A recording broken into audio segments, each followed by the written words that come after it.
ये तो आपको पता ही है कि पूरी ही दुनिया में 195 यानी कि 195 टोटल कंट्रीज हैं।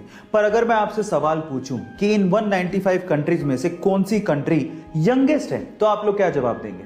By the way, youngest country से मेरा मतलब यंगेस्ट पॉपुलेशन से बिल्कुल नहीं है, बल्कि ऐसी कंट्री जो भी रिसेंटली ही बनी है, इसका जवाब आपको देना है। चलिए इसका जवाब मैं आपको देता हूं। उस कंट्री का नाम है साउथ सूडान, जिसे कि सन 2011 में, जी हां, सन 2011 में सूडान से फ्रीडम मिली थी।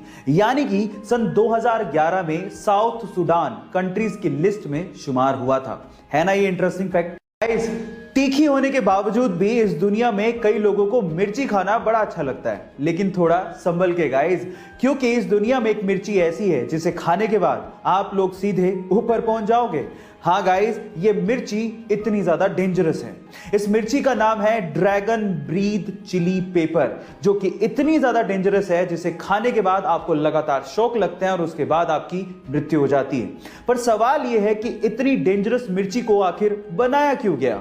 तो उसका आंसर यह है कि इसे मेडिकल ट्रीटमेंट में इस्तेमाल किया जाता है एज एन एनेस्थेटिक ड्रग, जिससे आपकी स्किन को सुन्न करके ऑपरेशन किए जाते हैं। है ना इंटरेस्टिंग फैक्ट? कोका कोला एक ऐसी ड्रिंक जो पूरी दुनिया में बहुत ज्यादा फेमस है। पूरी दुनिया के ऑलमोस्ट हर एक कोने में आप इसे खरीद कर पी सकते हैं, लेकिन पूरी दुनिया के दो ऐसे देश हैं जहां पर कोका कोला ऑफिशियली नहीं बिकती। पर सवाल यह है कि वो कौन से देश हैं? डोंट वरी, मैं आपको बताता हूं। उन देशों के नाम है नॉर्थ कोरिया एंड क्यूबा। अब नॉर्थ कोरिया या क्यूबा का नाम सुन के शायद आप ये सोच रहे होंगे कि वहां के तानाशाही की वजह से ये ड्रिंक्स वहां पे नहीं बिकती होंगी, लेकिन ऐसा नहीं है। यूएस ने खुद ने ही इन दोनों देशों पे ट्रेडिंग के प्रतिबंध लगा रखे हैं। हालांकि अनऑफिशियली ये देश मैक्सिको और चाइना से, जो कि इनके नेबरिंग देश है, वहां से एक्सपोर्ट करके कोका कोला को मंगवाते हैं। यानी कि महंगे दामों में आप वहां पे कोका कोला का सिप का मजा अनऑफिशियली ले सकते हैं, लेकिन ऑफिशियली नहीं। गाइस, कंपनीज में सिलेक्शन किस बिहाफ पे होता है? क्या आपने कभी सोचा? मतलब ऐसी कौन सी क्वालिटी है जो आप में हो जिससे आपका जॉब इंटरव्यू में सिलेक्शन हो जाए? चलिए मैं आपको बताता हूं। रीसेंट स्टडी से यह पता लगा है कि कंपनीज के एचआर आपकी इंटेलिजेंस से ज्यादा आपकी रिलायबिलिटी पे फोकस करते हैं। मतलब आपके दिमाग चलाओ एटीट्यूड से ज्यादा आप कितने टिकाऊ हो इस चीज पे ध्यान देते हैं। आप ट्रस्टवर्दी हो कि नहीं, आप जॉब पे टिकोगे कि नहीं, ये उनके लिए ज्यादा मायने रखता है।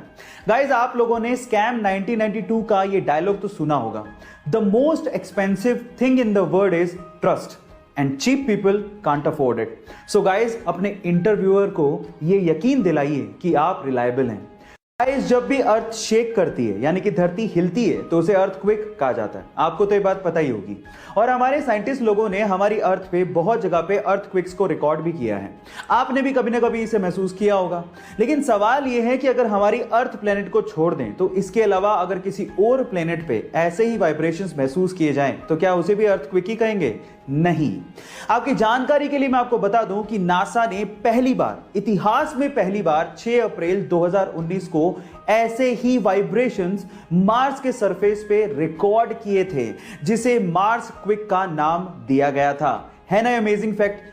आप लोगों ने हेवेल्स कंपनी का नाम तो जरूर सुना होगा। मे बी आप में से बहुत सारे लोग हेवेल्स कंपनी के इलेक्ट्रिकल अप्लायंसेस यूज भी करते होंगे।